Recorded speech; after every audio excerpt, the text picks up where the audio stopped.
Welcome to SaaS-Story in the Making, the podcast that features the people who made the software world what it is today and the leaders who are shaping the future of technology. Here's your host, Matt Wolach.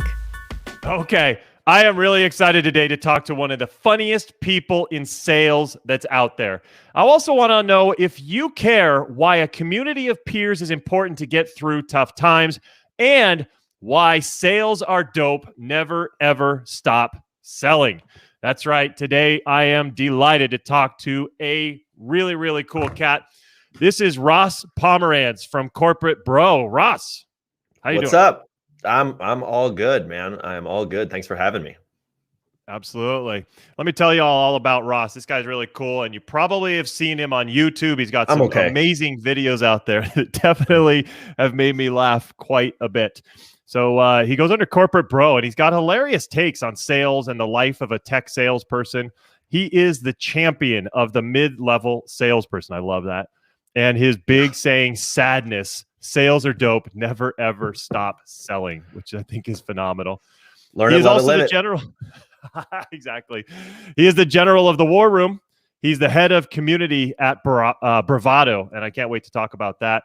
He's also a consultant advisor at Scratchpad, an advisor at Grapevine AI. So he's got a lot going on. Really, really cool stuff. So Ross, once again, thanks for coming on the show.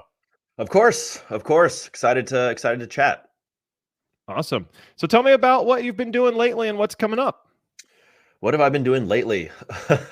What haven't I been doing lately is probably a better question. You mentioned a bunch of things that I am currently doing. I spend a good amount of my time working on the War Room, which you mentioned. It's a community for salespeople. It's a free community. My thinking has always been salespeople. This is my crusade is to prevent salespeople from being so marginalized in the grand scheme of the world, because I think sales is considered a dirty word, and so I wanted to build a place where salespeople could get together and make fun of everybody else, because it's time, and it's time to put some respect on the name. That is what you would call my day job. My other day job is obviously making content, Corporate Bro stuff. I've been doing that for about 8 years. It started as kind of a fun thing. I liked making videos, got some traction, kept getting bigger. And for a long time, I kind of kept my identity a secret because I was working a job where I was scared I would lose, or a job that I was fearful of losing if people found out who I was, this online persona I had. And then you mentioned I do some advising for some small early stage startups. And on top of that, I'm writing a TV show. That takes a lot of time as well. I'm trying to put out some, kind of e-commerce type brand things, including sneak peek right here, Quota Quencher. It's beer. Nice. Right nice here. Product placement. Yep. I was shooting some videos for it. So they're literally just sitting in stacks on my desk right in front of me right here. I got the Sadness Seltzer. Anyway, I'm going to be dropping those next week. But yeah, there's just a lot of creativity, a lot of brand, a lot of shit I'm doing. It's 7 days a week. It's a lot of fun. It's quite time consuming, I'll say. Hence the reason it's so hard to schedule this. I mean, all of that shit you just crammed in there. What do you have, 40 hours in a day somehow? It's a lot. It is a lot. I mean, it really is 7 days a week, but it's like I said, it's most of it's for myself. And so that doesn't feel hard to be motivated to do. I think I'm very lucky to have that. But at the same time, writing until 2 a.m., it's not exactly sustainable, unless I have a shitload of coffee, which I do, fortunately. But again, it's you got to get it done somehow. And just, as long as there are hours, you might as well use them. Yeah, no kidding. And by the way, for those of you who haven't seen him on YouTube, just go search Corporate Bro. After you're done watching this video, go search Corporate Bro and you will start laughing. Prepare to spend about 3 hours watching these things. They're amazing. Time you'll never get back. So just know that. Well, the problem, I don't know, because it actually gave me verification that what I was doing was either wrong or right. So it gave me direction, knowing, hey, when I was a sales rep, wow, I was right there with everybody else, either sucking or doing the right thing, which both I did plenty of. So tell me about the War Room, though. That sounds amazing. What led you to start that, and what is it all about? Yeah. I've had a Slack community for a long time. I was one of the early adopters of Slack, where people were like, what is this? Why do I have to go outside of LinkedIn? I was like, well, first of all, LinkedIn banned me. So, that's not even an option for me right now. But Slack was a little bit more, I started seeing it get integrated into workplaces. Companies were buying the enterprise version, And I was like, well, I got to expect this is going to be second nature for a lot of people at some point. And this was pre-pandemic. So I was kind of ahead of that, which was nice because a bunch of people, I had, I don't know, 5,000 folks in my Slack, but I was super limited by what Slack had to offer. I obviously couldn't pay $7 a user because I don't make that kind of money by any means to support like a full enterprise product. And it made me not do a lot of work in terms of keeping the community going. And then I had this opportunity with Bravado. They were trying to build out a community. They had venture funding, and they were like, dude, if you want to come in here, just like lead our product vision, like we will just kind of take orders. And I was like, tight. Yeah, let's do it. And so I basically built out kind of what I called a battle plan, all the elements of things that I wanted. And like, I'm not reinventing the wheel here. It's right now, if you were to go onto it, it will look a lot like Reddit, in especially the way the content is displayed with upvote, downvotes. But the difference for us right now is we are able to gamify it. We're able to build on top of that system to give you way more options, and also tailor it to salespeople. You know, it's like a subreddit that's a more robust, and I gotta hate that word, but more robust subreddit. So we have this thing called commission, shocking name, I know, that is basically points given to people when they contribute to the community and contribute well. And you can you can actually use those and redeem things from Amazon gift cards to a Rolex to a trip to Hawaii, wine tastings, like experiences, like legit shit that salespeople would actually want. I mean, of course, you can get your water bottles, you can get your like dry fit teas that have War Room on it and stuff like that. But you know, salespeople are motivated by incentive, and we wanted to get people on there and see that like their contributions could matter. We've got a like whole gamified like badging system, and then you know we've got a whole bunch of stuff down the road. We're building like sales portfolios, place for you to track your career so that you don't lose it every time you switch companies. You know, kind of mentorship programs, events. Like at some point, I want to have a president's club for our users. You know, so different industries, different sales folk from around the world go to, I don't know, fucking Fiji or something and get weird. Like, so it's trying to just build the entire sales. Like, there isn't a place right now where someone says, okay, if I have a question about sales, like what is the single source of truth that I can go to and get these answers? That's what I'm trying to build here right now. So I wanted to have a bunch of resources for new SDRs. I wanted to have, how do you build comp plans, like advice from managers, advice from senior executives, things like that. So we're still really early. We have a long way to go. But so far the hype is real and a lot of people are involved. That's awesome. I mean, when you talk about people who are coming there looking for help, looking for guidance, I have a community similar for software founders. So people who are trying to grow their company, scale their company. And so we have a very strong community, and it's cool. I see them grow. I see the benefits that they get from networking and communicating with other people going through the same challenges that they are, or somebody even just a little bit ahead of them saying, hey, here's how you get past that hurdle. It can be very powerful. So I'm sure you've seen that at the salesperson level as well. Are you seeing results from people who have come there, gotten benefit from the community? Yeah. I mean, we're seeing a lot of it right now. It's, you know, the good and bad thing about sales is there are no silver bullets. You know, there is no single right way to do things. So, you know, at times we get duplicate questions, but then you get, you know, 20, 30 different people answering the question, you know, so you get different perspectives. And so in that regard, I think it's just accessible. You know, I mean, granted, like, you know, we do pride ourselves on kind of the exclusivity component, mostly because I don't want anybody and everybody in the community.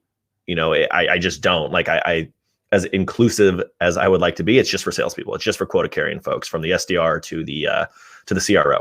So in that regard, it's exclusive, but it also, you also know, like the culture kind of manifests itself. Like sales is a culture, and like, God, you can go down this whole like, well, sales is a bro culture. That's blah, blah, blah. Like sales, sure, you can call it a bro culture, but it's more of a mentality to me.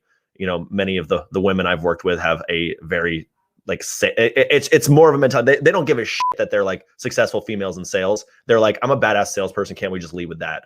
And so that culture is kind of permeating through there. In fact, I mean, admittedly, the reason we hand select people is we're trying to maintain a kind of a 50-50 gender disparity. We're trying to get folks from all over the world, which we have. Obviously over time it gets a little bit harder, but like we have maintained a very, very strong like geographical, gender, ethnic diversity in the war room, which is really cool because it is anonymous still. So like ultimately that shit doesn't even matter. It's just that you're going to get a diversity of opinions in there. Like you don't need to know, you're not going to have the implicit bias of when you see someone on LinkedIn post something. You can ask the hard questions like, should I wait to get fired or should I just quit? You can't ask that on LinkedIn. You can't say, hey, I'm interviewing at Salesforce. Anybody got some insight on how that goes?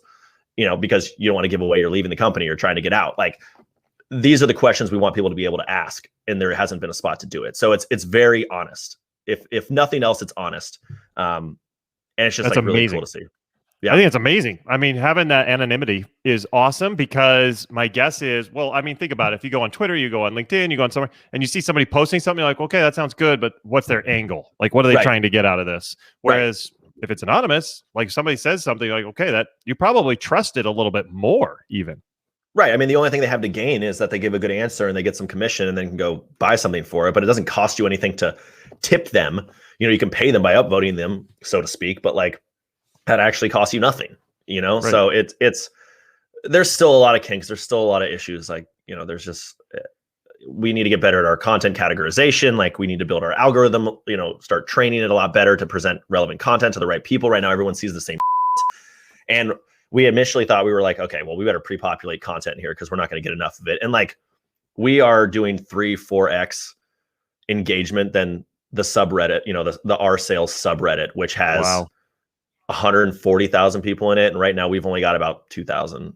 As of today, it'll be about 2,000 inside the war room. We have a huge wait list, but we're trying to let people in slowly so we can keep building a better and better first impression. Because, the early adopters are our friends, allies, willing to give us a chance. I mean, it's like any startup. Like, you don't want to just let everybody in all at once. The floodgates, things will get unwieldy. So we're trying to scale our user base up slowly enough that we keep them around and they stick. Well, I think you're doing everything right. I mean, the power of community is super strong. And it sounds like you're handling it really well. I mean, to have that kind of engagement more than Reddit is incredible. So kudos on that. Yeah, thank you. Of course, like I sit there and I feel cool when I see the stats come out, but every day I'm like, okay, when's it going to fall? Like, when's it going to drop? When are we going to like lose it? And so I guess that's the motivation to keep trying to build and keep making more engaging, concepts inside the war room. But so far, so good. I would agree. I mean, I think that would give you that motivation to kind of get ahead. I think it's great. For sure. But it's always an issue of, dev resources. If there's anything I've learned. So we've got our teams in Russia, great dudes. Time zone's an issue, but I've learned, like, especially in sales, you're like, why the fuck have they not rolled this out yet? Like, why does this not exist? How hard is it to do this? Apparently really small things are really hard to do. And I've gotten an appreciation for development and how long things take. And like, if you tell a dev team to build something, they will build it exactly to specs of what you said. If you like forget an edge case, if you like say like, why this is common sense, you should have built this component too. They're like, well, you didn't say that. Like, infer that, like infer it, but that's just not how they roll. So I've learned about that quite a few times now. I've learned that the hard way many times myself with my companies, just building them and just trying to say, hey, we need this. And it's not going to be exactly the way you hope. So, right. I want to talk about your videos because they're hilarious. What gave you the idea to incorporate comedy with sales? Man, living it, I guess. I my first job was at Oracle, which is, the reputation of Oracle, churn them and burn them, swim with the sharks, bunch of savages. And it was true. That's what it was. I was working in a building with like 3,000-4,000 salespeople, just salespeople in the shitty building across the street from the beautiful campus where they, kept us kind of quarantined away from all the other folks, so we wouldn't. Sales get such a bad rap, man. Jeez. Yeah, I mean, like the culture there was definitely kind of a frat house with a dress code. It was a lot of fun, honestly. Like people, I enjoyed Oracle because my team was awesome. A lot of the people I worked with were awesome, but you kind of like united against the like, f this company, this place sucks. Like, it's sales is hard. Like, we don't even know what the fuck we're selling because the products are so complicated. We have sales engineers helping us out. But that was where I was like, I looked around one day, I was with my buddy. I was like, dude, everybody here's a corporate bro. And I didn't mean that in any gendered way at all. I was like, everybody there was a corporate bro. Everyone was 20 to 40 years old. Nobody knew what the fuck they were doing. They were selling like multi-million-dollar deals and then going to blackout at Coachella like the next weekend. Like, that was just like kind of the culture there. And so I started making Vine videos for fun. I always like growing up, I made home videos. Like, nobody ever said, oh, go be an actor, dude, or like go into film. It was just like something I did always on the side. Sure. And then the Vine got big. Vine as a platform started to disappear. So I was like, I don't want to lose the videos. I started putting them on Instagram. After a couple months, got written up by a couple publications, Total Frat Move and Bro Bible. Yeah, I know. Nice. It sounds like it is that. They used to matter back in they were Barstool, honestly, before those Barstool. Those were big time. Yeah, they were big before Barstool like really hit the mainstream, and now they're nothing. But they were the ones that kind of catapulted me into relevance, and I decided, okay, this is no longer just me having fun or people thinking it's funny because it's me. You know, I've always been the weirdo in the group, so it's like, oh, that's so Ross. Like Ross would do that. I can see that. And I learned, I was like, oh shit, other people can find this funny too. So let me build a process around it. Let me try to put out a piece of content every week and just go from there. And that's all I've done, is just try to put a piece of content out every week. I've probably missed a handful of weeks, but for the last 6 or 7 years, it's been pretty consistent. I think that's the answer.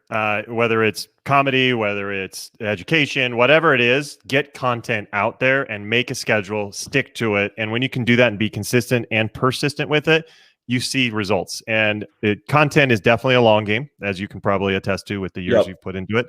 But I continue to tell my clients, get that content out there, connect with your audience, and eventually it's going to catch on, and you're living proof of the results. Yeah. I mean, I one of the things that makes it easier for me, and I would recommend to anybody else, is just like put parameters on yourself. Like, it's so hard. It's like, I can make content about anything. Like what? Well, that's like the most difficult thing you can try to do, is make content about anything. Like, give yourself a week deadline, say you're going to be within this niche or within these concepts, and just stick to it. And if you put shitty content out, which you will at first, just keep going. You're going to keep learning on it. It's going to keep getting better. Like, I promise it will, whether it's your camera work, whether it's your deliveries, whether it's the writing, like, it will all get better. You just need to put some level of parameters on yourself. Like, do a creative brief on what you think your content should touch on, your do's and don'ts.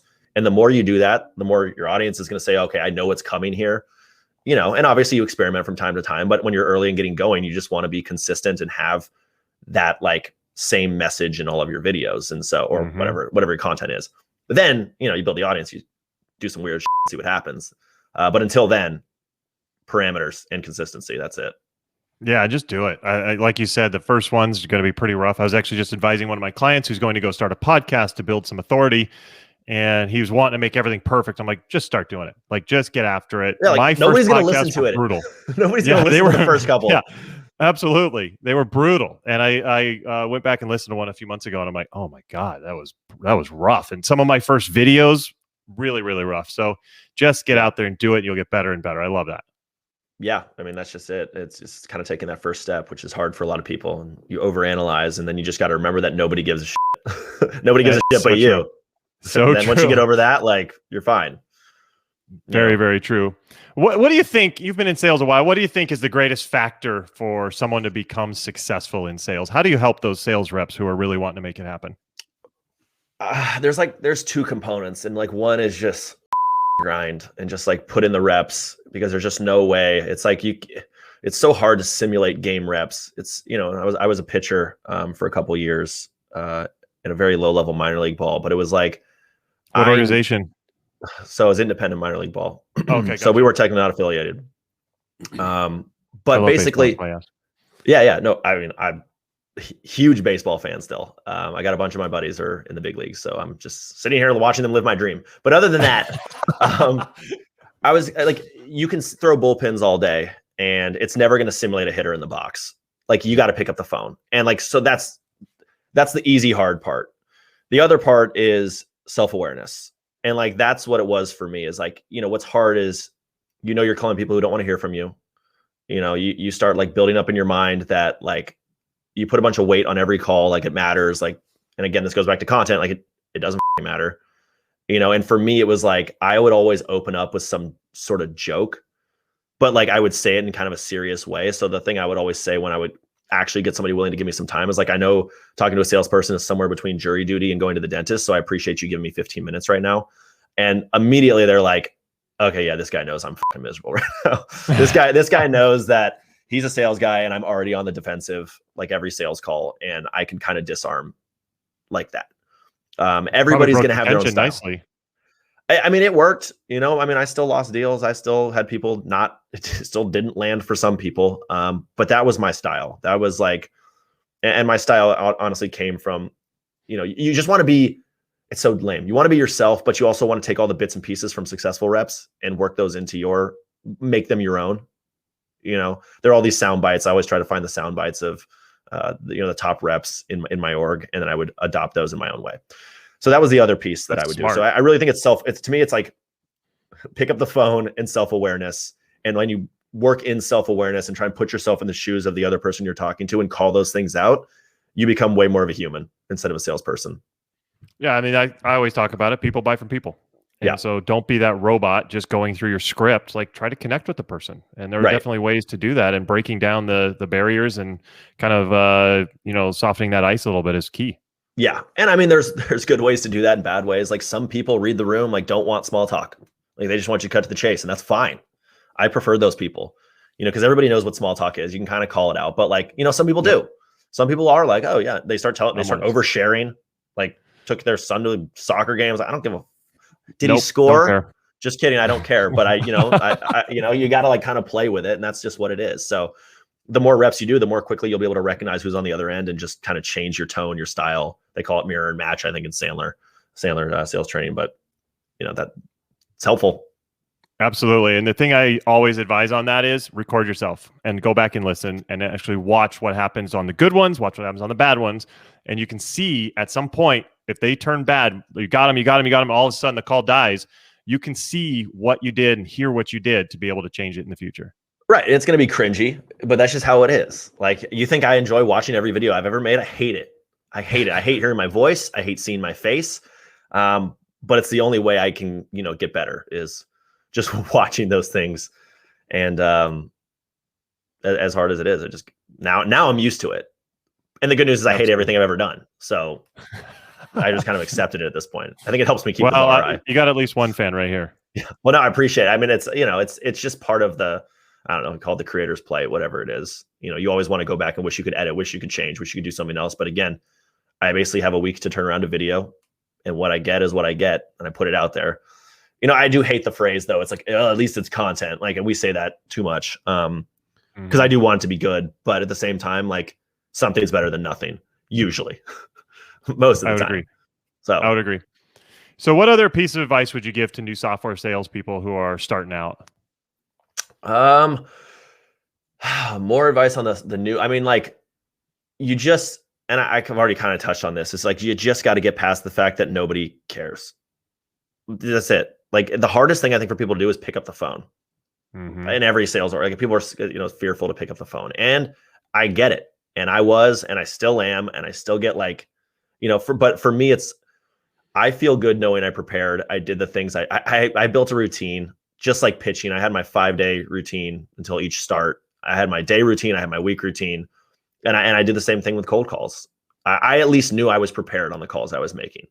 And if nothing else, like, that puts you ahead of a lot of people. Instead of just dialing down a list, like, I would have like a fact, I would have an article, I would have something to reference that would suggest I wasn't just calling to learn. I was calling because I knew, but I still wanted to explore. And therefore they were more likely to be like, okay, well, let me fill you on the gaps that you have, because it's not public. Perfect. But yeah, I mean, that's it. Like, it's so hard to pick up the phone. So get your jams on, like, get your coffee, put on your music, and then just get going. Yeah. And the thing I took out of that is process. And something I teach all the time is have a process. For you, the process when you're pitching, the 5 days, count it down. But in sales, all the way through in every different stage, you should have a process, have a routine that you can stick to, that you can rely on. And if something happens to you, then somebody else can pick it up and keep going. Yeah. And like, the routine, like, it's even just more of a confidence thing than anything else. It's just like knowing you put yourself in the position to do well, even if it doesn't go that way. I would do my same routine. I'd have starts. I'd have a lot more good starts than bad starts, but it didn't mean like as soon as I have a start, I would change my routine. Yep. Like, I think people are really quick to try and change and like diagnose a problem, when it's like, you can't control everything. Like, that's the truth, especially in sales. You can't control everything. So don't try to. Control yourself. Put the best swing on the ball that you can every time, throw your best pitch every time. And if you look back at the end of the quarter, you're probably gonna do a lot better than you thought you did or thought you would. Absolutely. I totally agree. That is perfectly said. And that brings us to our time today. So Ross, this was awesome. Again, we've been talking with Ross Pomerantz, the corporate bro himself. Definitely go check him out. Ross, what's the best ways for people to learn more about you? Yeah, you can, I would say, follow me on Instagram. That's where all the videos go, because some of my videos are edgy and questionable and offensive. So I keep those on Instagram. Not safe for work, as they say. Not safe, very much not safe for work, even though they're about work. LinkedIn would be a good one. You can find me Corporate Bro on LinkedIn or Ross Pomerantz on LinkedIn. Obviously YouTube. I mean, I'm on all the social channels. You can always email me. My email, which might shock many of you, is corporate@corporatebro.com. Sweet. Well, we'll put all that in the show notes as well. But Ross, this was a ton of fun for me. Thank you for coming on the show. Yeah, man. Thanks for having me. It's been a pleasure and an honor. Absolutely. The honor is mine. Well, everybody else, thank you very much for coming and listening. Again, make sure you subscribe, hit that button to subscribe so you can not miss out on anything that we're doing. But once again, this was Ross Pomerantz, the corporate bro himself, and we will see you next time. Take care.